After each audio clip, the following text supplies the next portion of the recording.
It wasn't me shooting you, friend.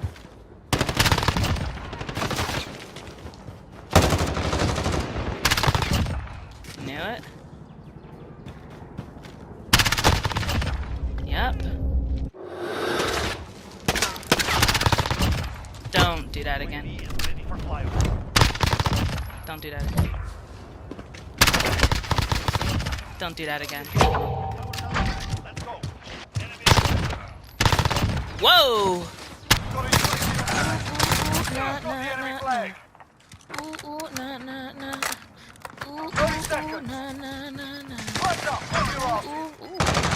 Enemy flag. Enemy entering the AO. Enemy flag taken. Let's move. Tango down.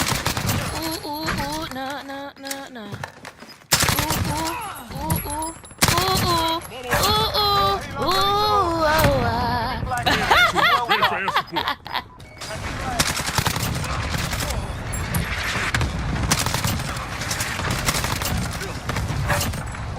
Ready to launch.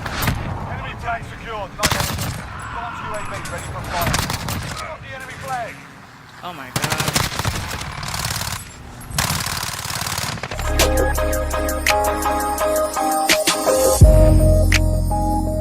What is up, you guys? JennsGaming here, and I'm back with another video. For today's video, I'm going to be giving you guys the best controller settings to use in Season 5. Now, I'm not the best player. I'm not the worst player. I'm in the mid. I feel like I'm an average player.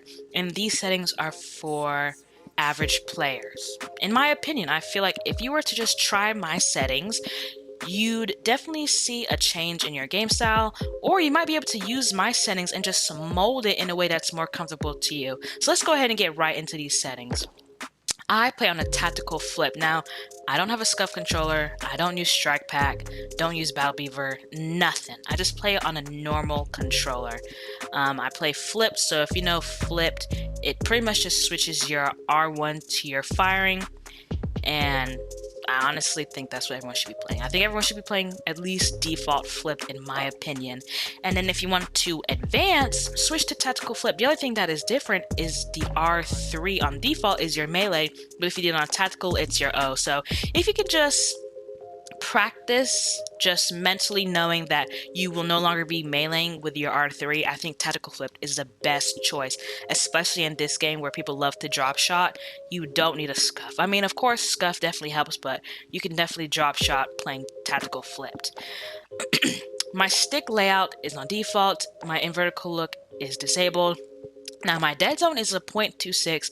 Now, the reason it's on a 0.26 is because I was having a severe stick drift, or my controller was just drifting to the right so bad. I was getting very angry. I was about to break my controller. But I remember that they added this setting, so I just went to a custom game, and I was just kept on increasing just to see what would help. And putting it at 0.26, I wasn't experiencing any drift. So I was like, okay, this is it. So if you're experiencing any drift, minor, excessive, definitely just try this dead zone setting and just either go all the way up and slowly work your way down so you know what feels normal to you or something that you can handle. Now, my horizontal stick sensitivity is an 8 and my vertical is a 9. Sometimes I do play 8-8, but I've just always been playing 8-9. And the reason I play 8-9 is because of this control freak. I highly suggest investing in a control freak. This definitely helps with my aim. I definitely notice a change in my aim. My ADS sensitivity for low and high is just default. 1.0. My aim response curve is a dynamic. I used to play standard, and I was just going through the list, and I really like dynamic, so I kept it on dynamic. And I know a lot of YouTubers or people who I play with also play on dynamic. Controller vibration, I highly suggest turning this off. You're gonna see a lot of YouTubers do not play with vibration, and y'all see they be beaming like goats. Like, they're insane. Like, they are the goats when it comes to beaming. You do not want to have vibration on if you're going against someone who doesn't have vibration. Let's talk about it. My aim assist is on standard. I suggest playing on standard. I mean, if you play the first person shooting game, standard should honestly be fine. But obviously it is to what feels normal to you, but normal to me is standard. I tried precision and it felt very wonky. This is on default. Weapon mount, I enabled this. My aim downside behavior is on hold. Equipment behavior is on hold. Tap to reload. This was on default.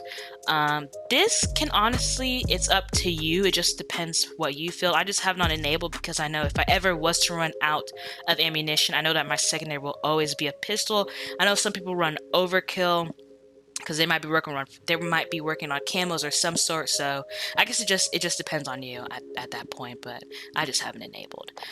My movement, my slide behavior is on tap. I just saw this on a couple of YouTubers and I was like, you know what?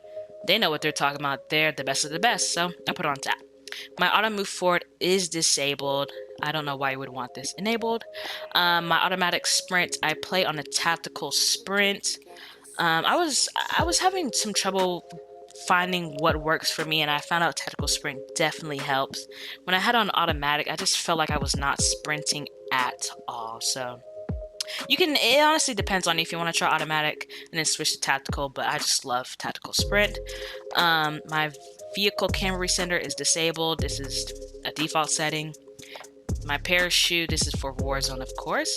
Let's go ahead and go to our general. My brightness is on a 63. I honestly don't know why I put it at a 63, but I mean, shoot. Whatever works for you. You can have it on 0, you can have it on 50, you can have it on 100. It's just what works for you. My film grain is on disabled. Tooltips is disabled. Subtitles disabled.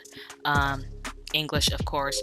Now, this is a setting that I feel like a lot of people are wondering, how do people have yellow name tags or yellow or blue or orange or whatever?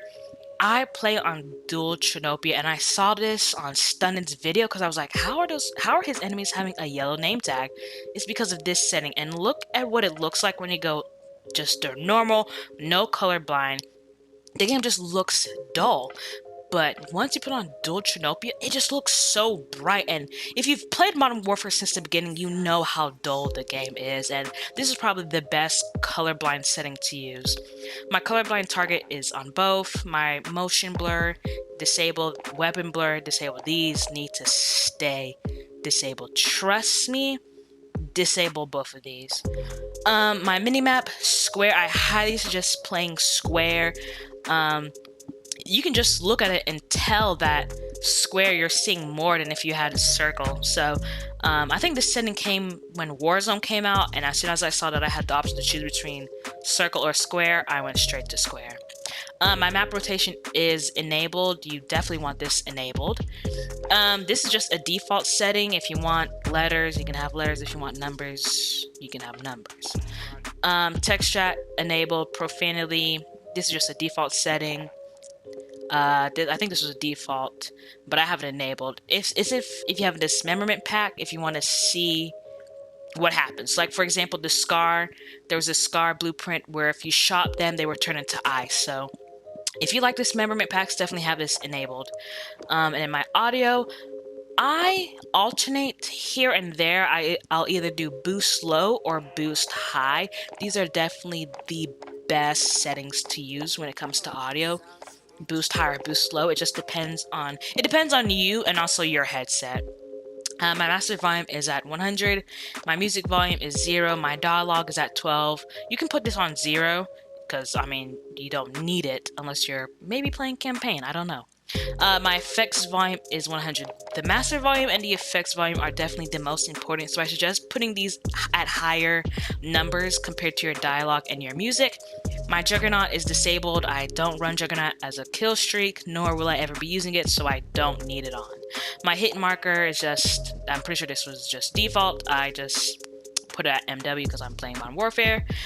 Voice chat is enabled. I believe this was a default setting. I don't know exactly what this is. I never really touched it or messed with it, so it's just at 3.16.